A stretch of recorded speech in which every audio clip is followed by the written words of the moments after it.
Excella Education Study in USA assured scholarship. Contact 9881 సిద్ధం సభా ప్రాంగణంలో మన మంత్రివర్యులైనటువంటి విశ్వశ్రీ చరణ్ గారు మరియు తోపుదుర్తి ప్రకాష్ రెడ్డి గారు ఉన్నారు. సిద్ధం సభ ఏర్పాట్లు ఎంతవరకు వచ్చాయి, ఇది ఎలా కొనసాగుతుంది, మరియు రేపు జరగబోయే సిద్ధం సభలో ఉర్రూతలూగించేటువంటి వైసీపీ శ్రేణులు ఏ విధంగా చూస్తున్నారు, రేపటి దినం కోసం వేచి చూస్తున్నటువంటి రాప్తాడు ప్రజలు మరియు వైసీపీ శ్రేణులు దాని పట్ల ప్రకాష్ రెడ్డి గారు ఏమంటారు చూద్దాం. నమస్తే.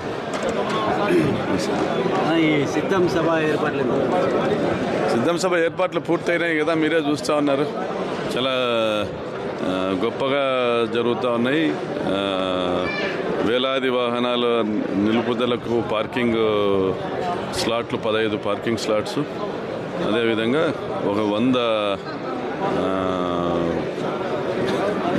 100 బ్లాక్స్, ఇప్పుడు ప్రజలు రేపు వచ్చిన కార్యకర్తలు కూర్చొని 100 బ్లాక్స్ ఏర్పాటు చేయడం జరిగింది. మొత్తం హెలిప్యాడ్, మొత్తం barricading system, drinking water arrangements, అదేవిధంగా ఆహార భోజన సదుపాయాల ఏర్పాట్లు, మెడికల్ ఆఫీసర్స్ మరియు హెల్త్ రిక్వైర్మెంట్ ఉన్నటువంటి ప్రతి ఒక్క ఫెసిలిటీ కూడా అన్ని ఏర్పాట్లు చేశారు. దాదాపుగా 250 నుంచి 300 మంది పట్టే విధంగా ఒక పెద్ద వేదికను ఏర్పాటు చేశారు. అదేవిధంగా ఒక 10 లక్షల మంది రేపు ఈ సభకు హాజరగబోతున్నారు. సో ఇప్పటికే ఎక్కడికక్కడ ప్రతి జిల్లాలో, రాయలసీమ 4 జిల్లాల్లో కూడా వాహనాలకు సంబంధించిన ఏర్పాట్లు కూడా చేయడం జరిగింది. పెద్ద ఎత్తున కార్యకర్తలు తరలి రాబోతూ ఉన్నారు.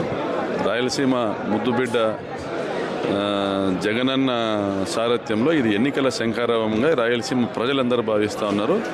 తప్పనిసరిగా ఇక్కడి నుంచే ఆయన మరోమారు ముఖ్యమంత్రి అయ్యేదానికి ఇది ఒక లాంచింగ్ ప్యాడ్లా మేము భావిస్తాము. మేనిఫెస్టో ఏమన్నా ప్రకటిస్తారా, లేకుంటే ఆ రోజు ఏమైనా జరగబోయేటటువంటి సంఘటనలు ఏమైనా ఉన్నాయి? తినబోతు రుచులు ఎందుకు, రేపు వస్తున్నారు కదా జగన్మోహన్ రెడ్డి గారు, ఆయన ప్రసంగమే ఒక విందు భోజనము.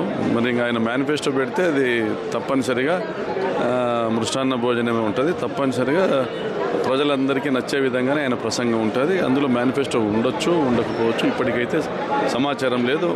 ఊహాజనితమైనటువంటి స్పెక్యులేషన్సే. రేపు ఉంటుంది మేనిఫెస్టో ప్రకటన అనేసి భావిస్తాను, వెయిట్ చేస్తాను. సిద్ధం అనగానే వైసీపీ శ్రేణుల్లో కావచ్చు మరియు అనంతపురం రాయలసీమ పట్టణ ప్రజల్లో ఒక వైబ్రేషన్స్ అనేది ఉన్నాయి. అంటే ఆ ఉత్సాహము, ఆ ఇది మీలో ఎలా ఉంది?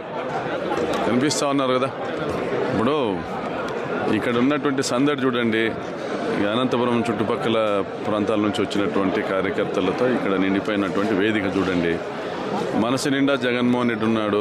రాయలసీమ ప్రాంత ప్రజలు జగన్మోహన్ రెడ్డిని ముఖ్యమంత్రిగా చేసుకోవాలని 10 ఏళ్ల పోరాటం చేసి గెలిపించుకున్నారు.